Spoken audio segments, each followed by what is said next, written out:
নমস্কার বন্ধুরা, welcome to ultimate English 150 plus golden rules of গ্রামারের 25 নম্বর কনসেপ্টে আমরা আলোচনা করব পাস্ট পারফেক্ট এবং সিম্পল পাস্ট টেন্সের কিছু ব্যবহার নিয়ে। মূলত অতীতের দুটো অ্যাকশন যদি কোনো সেন্টেন্সে থাকে তাহলে আমরা সাধারণত পাস্ট পারফেক্ট টেন্স ব্যবহার করে থাকি। অর্থাৎ অতীতের দুটো ঘটনা থাকলো, মনে করো ইনসিডেন্ট 1 আর একটা হচ্ছে ইনসিডেন্ট 2। তো এক্ষেত্রে যেটা পূর্ববর্তী ঘটনা অর্থাৎ ইনসিডেন্ট 1 সেটাকে আমরা পাস্ট পারফেক্ট টেন্সে লিখব। এটার অর্থ হচ্ছে এখানে আমরা সাবজেক্টের পর হ্যাড প্লাস ভার্বের থার্ড ফর্ম লিখব।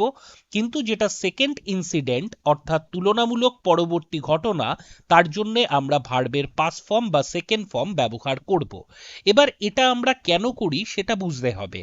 কারণ অতীতে মনে করো একটা ঘটনা গতকাল ঘটেছে, আরেকটি ঘটনা গত পরশু ঘটেছে। তাহলে আমরা যদি দুটো ঘটনাই V2 তে লিখি অর্থাৎ সিম্পল পাস্টে লিখি, তাহলে দুটোর মধ্যে সময়ের যে কোনো ব্যবধান আছে সেটা আমরা বোঝাবো কি করে। তাছাড়াও এখানে আরেকটা কথা খুব গুরুত্বপূর্ণ, সেটা হচ্ছে এই পারফেক্ট শব্দের অর্থ। ইংরেজিতে আমরা পারফেক্ট শব্দটাকে জেনারেলি যে সেন্সে ব্যবহার করি, টেন্সের ক্ষেত্রে কিন্তু সেই অর্থে পারফেক্ট শব্দটা ব্যবহৃত হয় না। জেনারেলি পারফেক্ট মানে আমরা বলি having all the desired qualities, অথবা যাবতীয় ভালো ভালো কিছু যার মধ্যে একেবারে রয়েছে তাকে আমরা বলবো পারফেক্ট। যেমন আমরা বলি ওর ড্রেসটা একদম পারফেক্ট হয়েছে, এই অঙ্কের মেথডটা একেবারে পারফেক্ট হয়েছে। কিন্তু পারফেক্ট শব্দের দ্বিতীয় আরেকটা অর্থ আছে, সেটা কি? সেটা হচ্ছে অ্যাবসলিউট অথবা কমপ্লিট। তো টেন্সের ক্ষেত্রে কোনো কাজ কমপ্লিট হয়েছে এটা বোঝানোর জন্য আমরা পারফেক্ট শব্দটাকে ব্যবহার করে থাকি। তো দেখো এখানে বলা হয়েছে if two actions happen in the past, the earlier one is denoted by past perfect while the latter one is denoted by past simple বা simple past। এখানে ল্যাটার বানানটা LATTER হবে, কারণ ল্যাটারটা হচ্ছে অ্যাডজেক্টিভ, আর যেটা LATER এটা অ্যাডভার্ব হিসেবে কাজ করে এবং এটা মূলত টাইমকে ডিনোট করে। তো এক্ষেত্রে একটা জিনিস আমরা মাথায় রাখবো, যদি দুটো ঘটনা অতীতে সম্পাদিত হয় বা অতীতে ঘটে, তাহলে যেটা আগে ঘটেছে, আগে কমপ্লিট হয়েছে, তার জন্য আমরা পাস্ট পারফেক্ট ব্যবহার করব অর্থাৎ হ্যাড প্লাস V3, এবং যেটা পরে ঘটেছে তার জন্য আমরা সিম্পল পাস্ট অর্থাৎ সাবজেক্ট প্লাস V2 এটা ব্যবহার করব। যেমন দেখো এখানে একটা সেন্টেন্স দেয়া আছে, the train had left when we had reach the station. তো এক্ষেত্রে দুটোতেই হ্যাড হ্যাড করা আছে। আমাকে মাথায় রাখতে হবে এই দুটোর মধ্যে কোনটা আগে ঘটেছে। আগে ট্রেনটা ছেড়ে দিয়েছে, আমরা স্টেশনে পরে পৌঁছেছি। তো এক্ষেত্রে ওয়েনের জায়গায় বিফোর আফটার এরকম অন্য কোনো কনজাংশনও দেয়া থাকতে পারতো। তো এক্ষেত্রে আমরা অ্যান্সার করব the train had left when we reach the station. চাইলে এখানে আমরা বিফোরও ব্যবহার করতে পারি।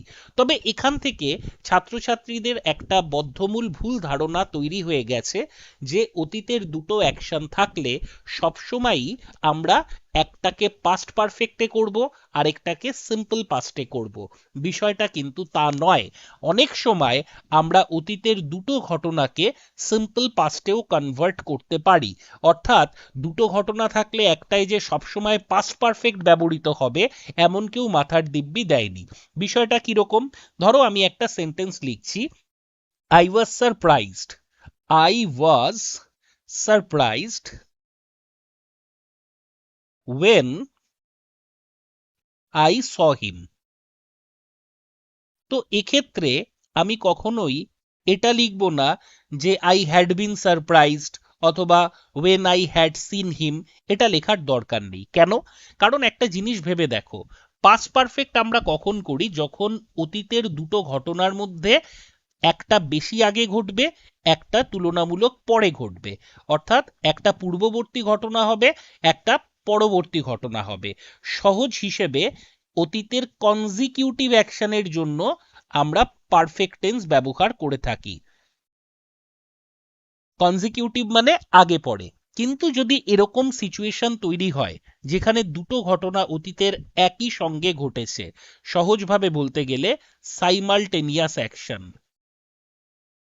সাইমালটেনাস অ্যাকশন মানে অতীতের দুটো ঘটনা একই সাথে বা সমান্তরালে ঘটেছে, তাহলে সেক্ষেত্রে দুটোর দুটোই তো আমরা সিম্পল পাস্ট করব। এরকম তো নয় যে আমি আগে দেখলাম তারপরে সারপ্রাইজড হলাম।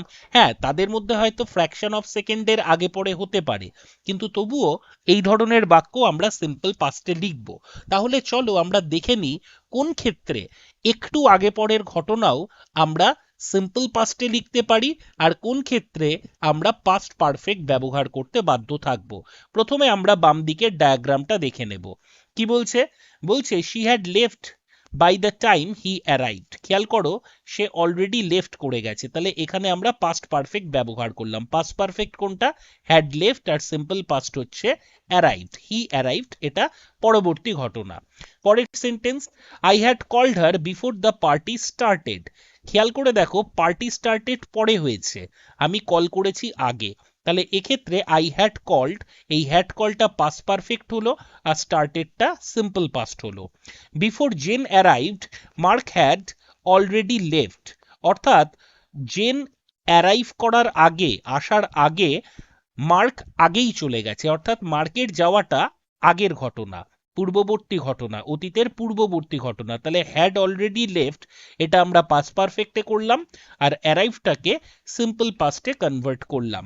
We had eaten by the time the guest showed up, তার মানে যে মুহূর্তে গেস্টরা আসছে তার আগে আমাদের অলরেডি খাওয়া হয়ে গেছে। তাহলে হ্যাড ইটেনটা আমরা পাস্ট পারফেক্টও করলাম আর শোড আপটা সিম্পল পাস্টে কনভার্ট করলাম। এবার আমরা চলে আসবো ডান দিকের ডায়াগ্রামে। খেয়াল করে দেখো, I finished my homework before I went to bed.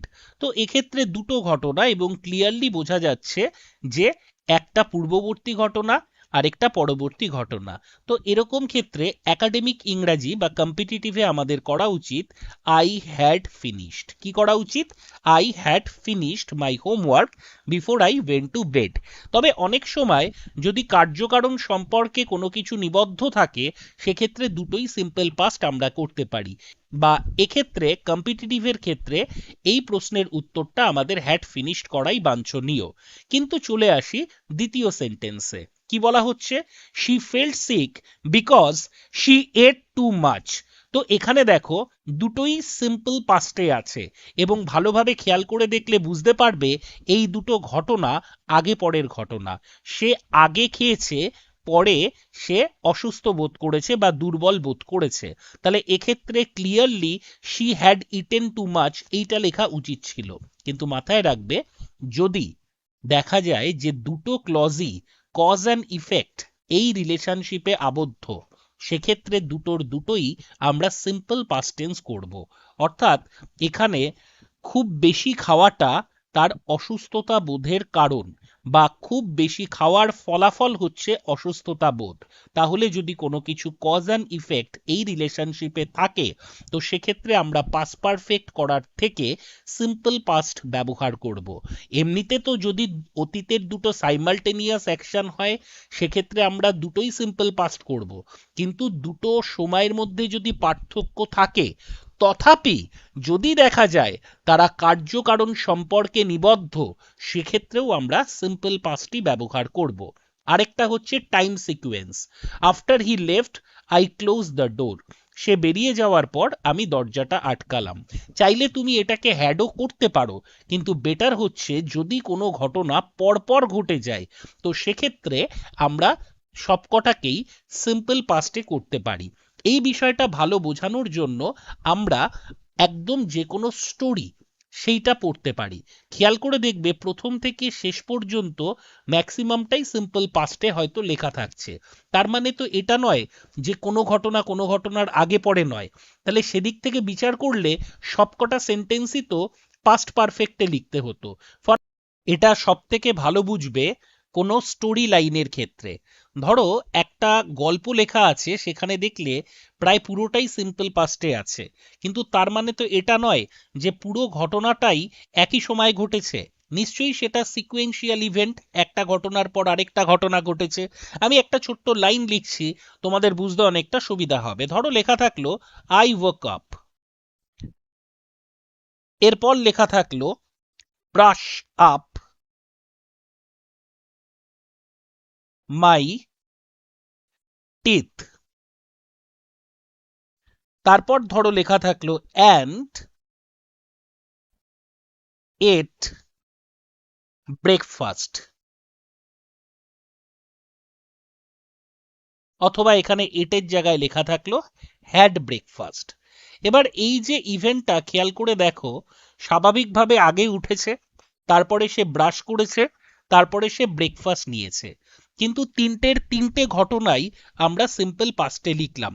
না হলে খেয়াল করে দেখো পুরোটাই পাস্ট পারফেক্টে লিখতে হতো, অর্থাৎ দ্বিতীয় ঘটনার সাপেক্ষে প্রথম ঘটনাটা পাস্ট পারফেক্ট, থার্ড ঘটনার সাপেক্ষে দ্বিতীয় ঘটনাটা পাস্ট পারফেক্ট, এইভাবে ঘটনাটা এগোতো।